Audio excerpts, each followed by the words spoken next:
हाय बेटा, कल वो दिन है जिस दिन का आपको साल भर से इंतज़ार था। तो बेटा, यहाँ तक आ ही गए हो तो अब थक मत जाना। अगर यहाँ तक आ ही गए हो तो अब रुक मत जाना। और अगर यहाँ तक आ ही गए हो तो यहाँ से जीत के ही जाना। इस बात को याद रखना बेटा। ठीक है बेटा। तो कल 3 मई है, आपका नीट का एग्ज़ाम है। और बेटा, आपकी बहुत ही अच्छी तरह से आपकी तैयारी हो गई है, तो डरने की कोई भी बात नहीं है। एक बात याद रखना बेटा, ये सपना ना आपका सपना है, ना तुम्हारे अकेले का सपना है। ये सपना पूरे तुम्हारे फैमिली का सपना है। तो इसके लिए अपना अपने जितनी भी मेहनत की है, तो पूरी मेहनत को समेट के कल एग्ज़ामिनेशन हॉल में बिल्कुल कंसंट्रेशन से, पूरे फोकस से और पूरे ध्यान से पेपर को सॉल्व करना।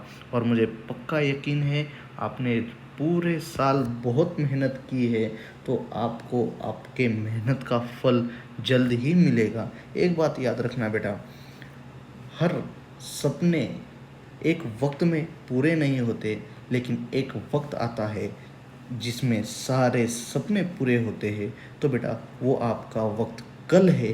तो सारे सपने पूरे करने का वक्त आपका 3 मई 2026 है। 3 मई का पेपर है। तो एक पता है, आपकी रिवीजन नहीं हुई, नहीं होती है। मुझे पता है आपका सिलेबस कंप्लीट नहीं हुआ, नहीं होता है।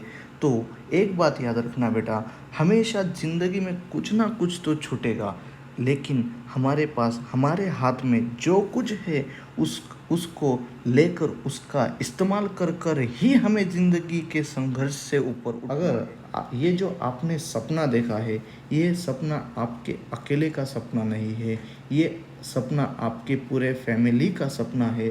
और अगर आप ही यहाँ से ये टूट जाओगे, तो जिनके आधार पर आपके फैमिली ने ये सपना देखा है, उस सपने का क्या होगा बेटा, इसके बारे में सोचना बेटा।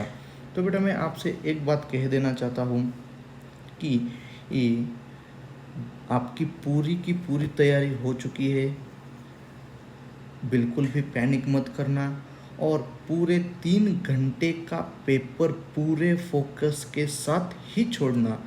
और ऐसा स्वाभाविक है, ऐसा लगता है कि मेरा ये छूट गया, मेरा वो छूट गया, लेकिन बेटा, इस पर विश्वास कर लेना, आपकी पूरी तैयारी हो चुकी है। ये केवल ये पैनिक मोड के वजह से ही ऐसा लगता है। तो बिल्कुल भी पैनिक मत करना। बिल्कुल अच्छे से पेपर लिखना, पूरे कंसंट्रेशन से पेपर लिखना। वही स्ट्रेटजी यूज़ करना जो आपने साल भर से पेपर सॉल्विंग के लिए फॉलो की थी। बिल्कुल नया कुछ कर नहीं करना है। बिल्कुल